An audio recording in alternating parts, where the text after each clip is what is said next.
Gemini టీవీలో మధ్యాహ్నం 12:30 telecast అవుతూ ప్రేక్షకులని ఎంతగానో అలరిస్తున్న సీరియల్ అమ్మకు ప్రేమతో. అన్విక ఆర్ట్స్ క్రియేషన్స్ బ్యానర్ పైన అమ్మకు ప్రేమతో సీరియల్ టెలికాస్ట్ అవుతోంది.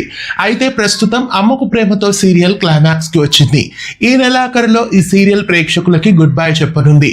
అమ్మకు ప్రేమతో సీరియల్ మే 23వ తారీఖున ప్రేక్షకులకి గుడ్ బై చెప్పనుంది. దాదాపుగా ఈ ధారావాహిక టెలికాస్ట్ అవ్వబట్టి 2 సంవత్సరాలు అవుతుంది కాబట్టి సీరియల్ కు శుభం కార్డు వేస్తున్నారు. మధ్యాహ్నం 12:30 ఫంటాస్టిక్ అనే షోని రీప్లేస్ చేయబోతున్నారు. రీసెంట్ గా అభినందన సీరియల్ ని కూడా జెమినీ టీవీలో ఎండింగ్ చేశారు. అలాగే ఇప్పుడు అమ్మకు ప్రేమతో సీరియల్ ని కూడా ఎండ్ చేస్తున్నారు. మనం ఇదివరకే చెప్పుకున్నట్లు అమ్మకు ప్రేమతో సీరియల్ ని మొత్తానికి ఎండ్ చేస్తున్నారు. మే 23వ తారీఖున మధ్యాహ్నం 12:30 అమ్మకు ప్రేమతో సీరియల్ చివరి ఎపిసోడ్ టెలికాస్ట్ కాబోతోంది. 550 ఎపిసోడ్ తో అమ్మకు ప్రేమతో సీరియల్ ఈ నెల 23వ తారీఖున ప్రేక్షకులకి గుడ్ బై చెప్పనుంది. అమ్మకు ప్రేమతో సీరియల్ ని ఎండింగ్ చేయడం మీకు ఎలా అనిపిస్తోంది? మీలో ఎంతమంది ఈ సీరియల్ ని మిస్ అవబోతున్నారు? కామెంట్ చేయండి. ఇలాంటి మరెన్నో వీడియోస్ కోసం తెలుగు ఫిల్మ్ యూట్యూబ్ ఛానల్ ని వెంటనే సబ్స్క్రైబ్ చేయండి.